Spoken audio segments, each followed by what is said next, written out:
everybody, welcome back to Cinemazi. Halo semuanya, ketemu lagi sama gue Yaya. Gimana nih kabar dompet kalian hari ini? Apakah Bapak Soekarno masih tersenyum atau udah ganti Bapak Imam Bonjol? Eits, gak usah pusing-pusing, mendingan kalian dengerin gue ngebacot aja. Oke, film kali ini menurut gue bikin gue nafsu makan banget sih ya, karena bikin emosi banget. Oke, film kali ini berjudul Species. Species adalah sebuah film garapan Roger Donaldson yang rilis pada tahun 1995. Film ini bercerita tentang sebuah atau seorang makhluk hybrid yang bisa berubah wujud menyerupai wanita cantik. Namun di balik kecantikannya itu tersembunyi sebuah fakta bahwa ia adalah sebuah makhluk yang sangat mematikan. Mau tahu selengkapnya gimana? Seperti biasa, nyari posisi santuy kalian dulu. Stay humble dan kalem, jangan lupa kopinya. Kita masuk ke alur ceritanya, let's go!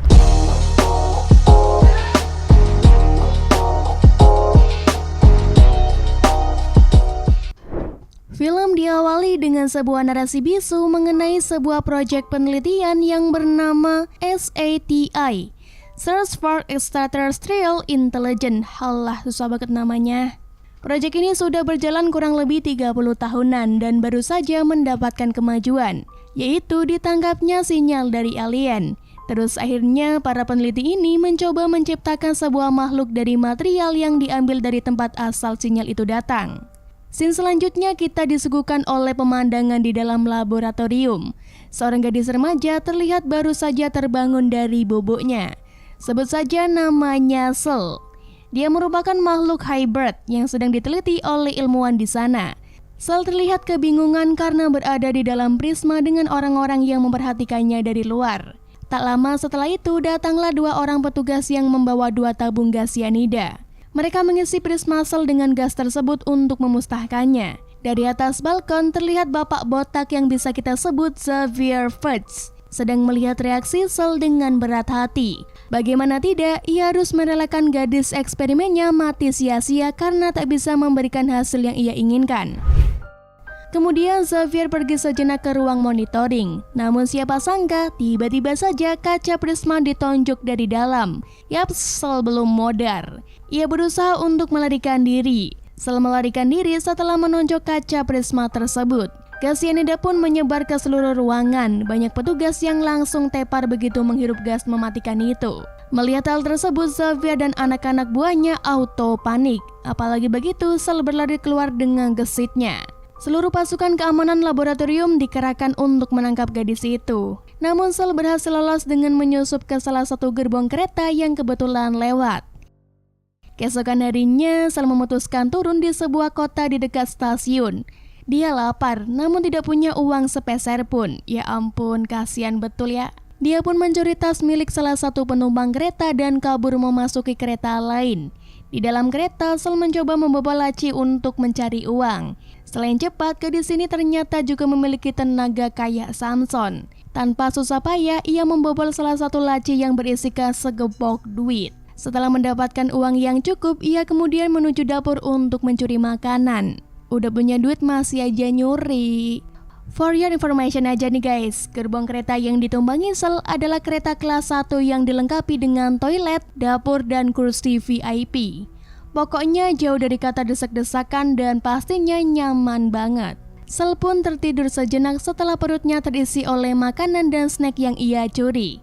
Namun ia sangat terkejut saat terbangun dari mimpi buruknya melihat kondisi tubuhnya yang tidak baik-baik saja. Ya, walaupun kita melihat efek dari film lawas ini terlalu wagu, tapi jelas sekali bahwa puluhan bahkan ratusan cacing raksasa keluar dari tubuh gadis itu. Mereka pun merambat dan melekat di salah satu sudut kereta. Hal ini membuat Sel panik sampai ke ubun-ubun. Gadis remaja cantik itu pun berubah menjadi alien dengan bentuk ambigu. Tak hanya itu, ia pun memangsa ibu petugas pengecekan dan melahirkan wujud baru yang lebih seksoi, wadaw. Di sisi lain, rupanya Xavier mempercepat langkahnya. Ia dan anak buahnya berhasil menemukan gerbong kereta yang sebelumnya ditumpangi Sel. Mereka juga menemukan mayat penumpang lain yang modar karena ulah gadis ajaib itu. Xavier mengumpulkan orang-orang dengan keahlian khusus untuk diajak bekerja sama. Mereka adalah Preston Lennox sang pembunuh, Dan Smithson sang ahli empati, Dr. Stephen Arden sang ahli perilaku lintas budaya, dan Dr. Laura Baker sang ahli biologi molekuler.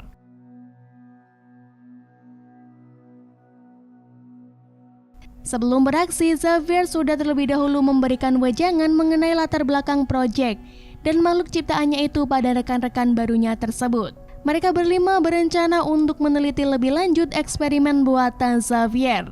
Namun bukan film fiksi ilmiah namanya, kalau tidak ada adegan tegang-tegangan asiknya. Penelitian mereka mengalami sedikit kendala. Awalnya kamera mikroskop tiba-tiba rusak. Kemudian Dr. Laura dan Preston berinisiatif masuk ke ruang isolasi untuk mengganti kamera itu. Namun tanpa diduga, eksperimen mereka sudah berkembang dengan pesat. Dan yang lebih parahnya lagi, baut pengait tabung mikroskop jatuh ke bawah lantai jeruji. Panik nggak tuh? Dengan segera, Xavier membakar eksperimen gagalnya itu. Namun ternyata makhluk itu tidak modar begitu saja. Malahan tentakel keluar dari dalam inti selnya dan mengejar Dr. Laura dan Preston yang masih di dalam ruangan tersebut. Preston mencoba membunuh makhluk bertentakel itu, tapi gagal. Makhluk itu justru berubah menjadi monster raksasa menjijikan.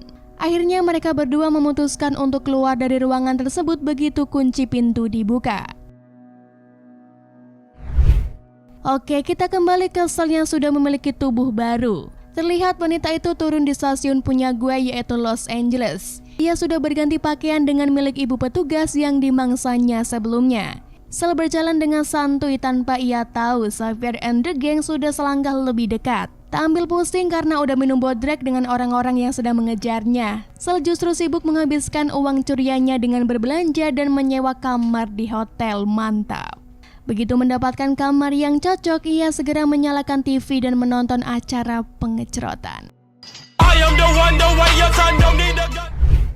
Jika dilihat dari fisiknya, perempuan ini memanglah sudah dewasa.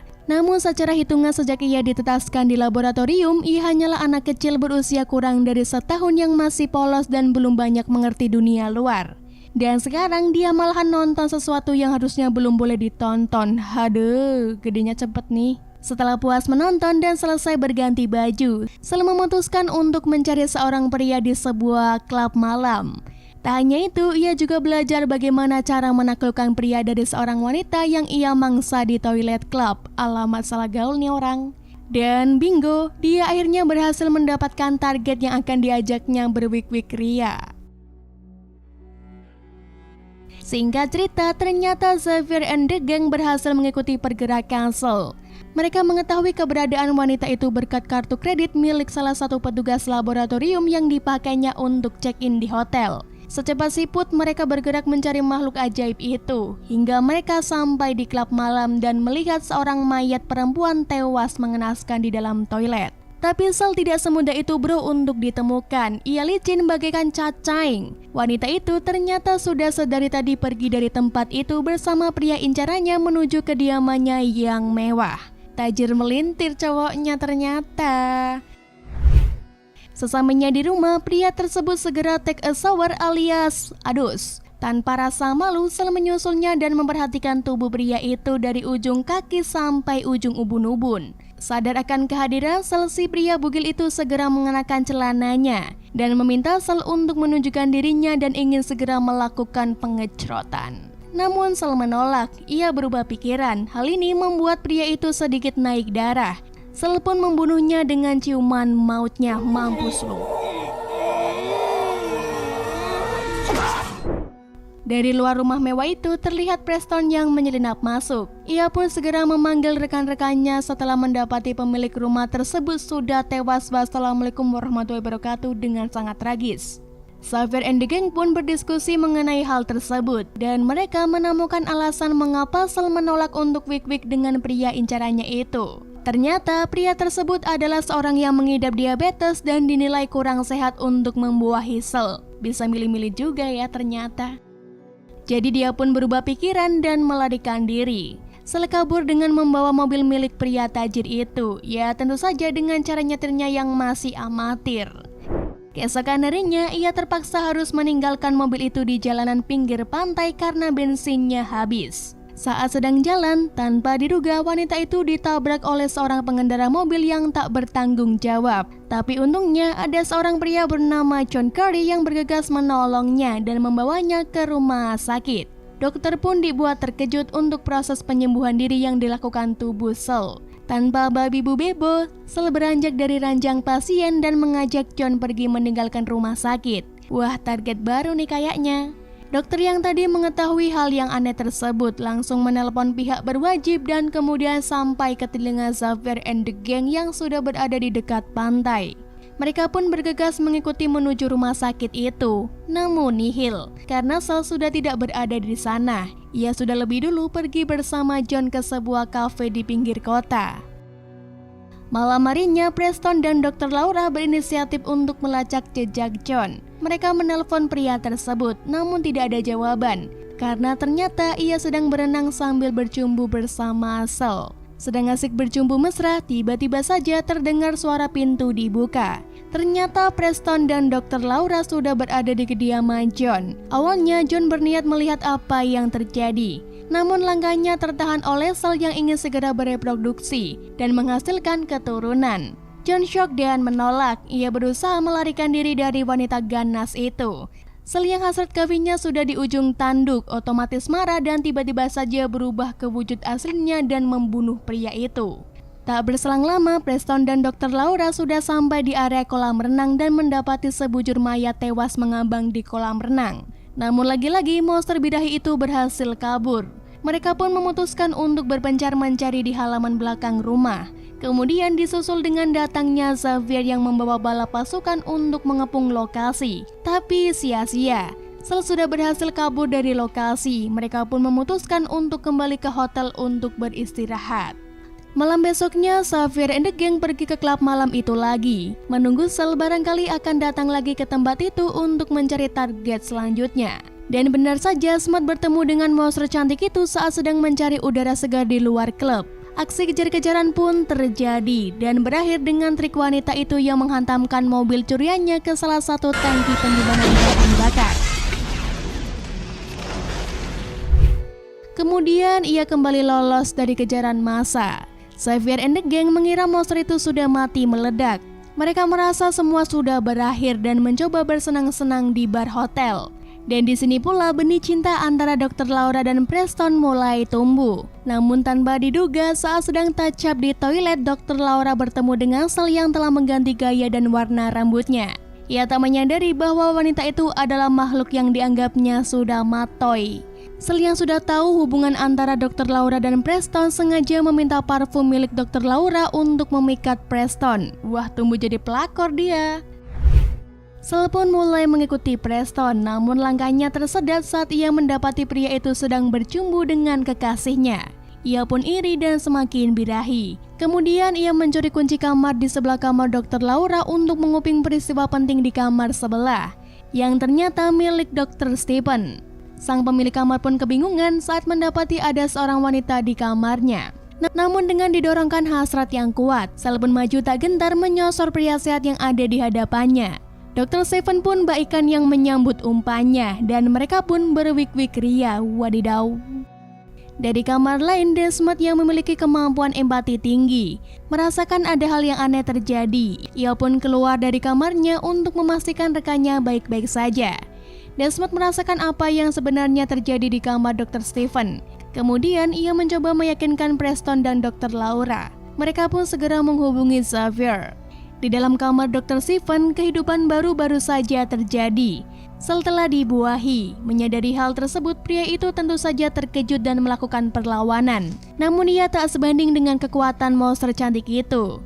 Sel membunuhnya, kemudian kabur saat pintu kamarnya didobrak paksa oleh Xavier and the gang. Mereka segera mengejar monster tersebut. Singkat cerita, mereka akhirnya menemukan tempat persembunyian monster itu, yaitu di salah satu terowongan air di bawah hotel. Namun sayangnya Xavier harus tewas terlebih dahulu di tangan monster ganas itu. Dan yang lebih parahnya lagi, ternyata monster tersebut sudah melahirkan seorang anak laki-laki. Waduh, tambah bahaya nih kalau si anak sampai pubertas. Bisa-bisa semua cewek dibuahi sama dia nih. Pertarungan sengit pun terjadi, tapi mereka berhasil mengalahkan si monster cilik dengan headshot yang ditembakkan Preston, dan ibu monster mati terbakar. Mereka pun segera kembali ke permukaan, dan film pun bubar. Ceritanya gantung ya, kayak hubungan aku sama kamu. Eits, tapi tenang, masih ada sequel selanjutnya. Stay tune aja ya. Oke, gue Yaya pamit undur diri. Sampai ketemu lagi di alur cerita berikutnya. And see you. Bye-bye.